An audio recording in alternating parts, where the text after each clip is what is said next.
வணக்கம். இனிய காலை வெள்ளிக்கிழமை. இன்று தெய்வத்தன்மையுடன் மலர்ந்துள்ளது.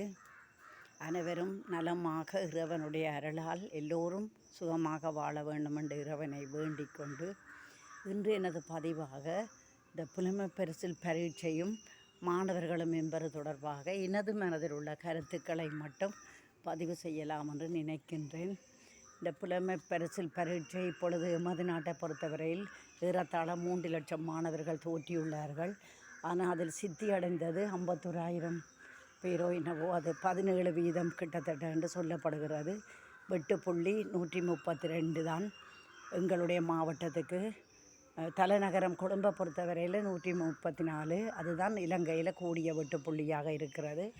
மாணவர்களை பொறுத்தவரையில் வினாத்தாளில் பகுதி 2 மிகவும் இலகு என்றும் பகுதி 1 வினாத்தாள் மிக கஷ்டம் என்றும் பலர் சொன்னார்கள். அப்படித்தான் என்னுடைய பேத்தியுடைய பரீட்சையும் சித்தி அடைந்திருக்கின்றாள். அவளுடைய வயதும் குறைவுதான், வகுப்பு மாணவர்களுள் ஜனவரி மாதம் பிறந்தபடியால். ஆனாலும் பிள்ளை தன்னால் முடிந்ததை செய்திருக்கிறது. அது எனக்கு மகிழ்ச்சி தான். ஆனால் இந்த புலமைப் பரிசில் பரீட்சை மாணவர்களை பாதிக்கிறது, உள்ளத்தை பாதிக்கிறது என்றெல்லாம் பலர் விமர்சிக்கிறார்கள். இந்த கருத்தை என்னால் ஏற்றுக்கொள்ள முடியவில்லை. உண்மையில் கற்பித்தல் என்பது மாணவர்களுடைய தனியால் வேறுபாடுகளை இனங்கண்டு கற்பிக்க வேண்டும் என்று சொல்லப்படுகிறது. அதுதான் கல்வி தத்துவம், உளவியல். ஆனால் இந்த மாணவர்களை நாம் சின்ன பருவத்திலேயே இனங்கணித புலமைப் பரிசில் பரீட்சை அப்படியே தரப்படுத்துகிறது. உதாரணமாக பெட்ரோலியத்திலிருந்து முதல் சூப்பர் பெட்ரோல், எல்பி கேஸ் வருகிறது, பிறகு பெட்ரோல் வருகிறது, பிறகு மண்ணெண்ணெய் வருகிறது, பிறகு டீசல் வருகிறது. இவற்றை தரம் பிரிப்பதும் போது அதனை சரியான முறையில் ஒவ்வொன்றையும் பயன்படுத்தக்கூடியதாக இருக்கிறது. இதை நான் மாணவருக்கு ஒப்படுவது தவறு என்று சொல்லலாம் சிலர். ஆனால் உண்மையில் மாணவர்களுக்குள் தனித்திறமைகள் ஆளுக்கால் வேறுபடுகிறது. எனவே முதலில் இப்படி சின்னலில் தரம் பிரிக்கும் போது ஒரு சிறந்த ஒரு கல்விமான் கூட்டத்தை இனங்காணக்கூடியதாக இருக்கிறது. அவர்களுக்கு ஏற்ற கல்வியை வழியமைக்க முடியும். அதேவேளை புலமைப் பரிசலில் வெட்டுப்புள்ளிக்கு கீழே எடுத்த மாணவர்கள் எல்லாம் கல்வியில் பின்தங்கியவர் என்று சொல்ல முடியாது.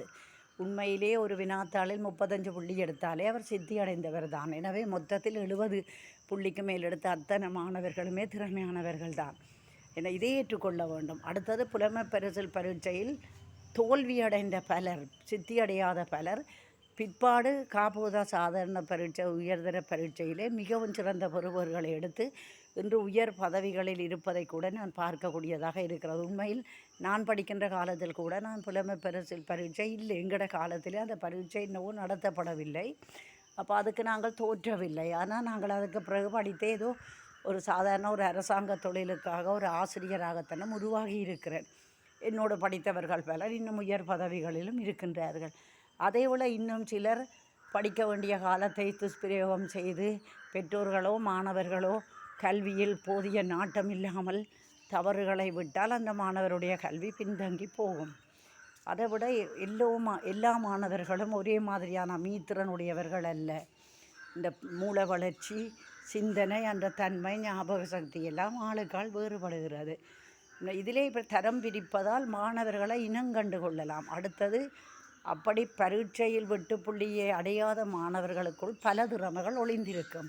அவற்றை வெவ்வேறு பரீட்சைகள் மூலம் இனங்காணலாம். ஒரு பரீட்சை இல்லாமல் மாணவர்களை ஒருபோதும் இனங்கண்டு கொள்ள முடியாது. இப்போ நாங்கள் விளையாட்டுப் போட்டிகளை எடுத்துக்கொண்டால் சர்வதேச விளையாட்டுப் போட்டிகளில் கூட பலதரப்பட்ட விளையாட்டுப் போட்டிகளை நடத்துகிறார்கள். எல்லோரும் முதலாம் இடம் பெற முடியுமா? இல்லைத்தானே. ஒரு போட்டியில் 15 பேர் பங்கு பெற்றினால் ஒருவர் மட்டும்தான் முதலிடம் பெற முடியும். இதை வைத்துக்கொண்டு ஏனைய 14 பேரும் மனத்தாக்கம் அடைகிறார்கள், உளத்தாக்கம் அடைகிறார்கள் என்று சொல்லக்கூடாது. எனவே பரீட்சையில் புலமைப் பரிசில் பரீட்சையில் வெற்றியடைந்தவர் எல்லோரும் உயர்கல்வியில் மேம்படுவார் என்றும் திட்டவட்டமாக சொல்ல முடியாது.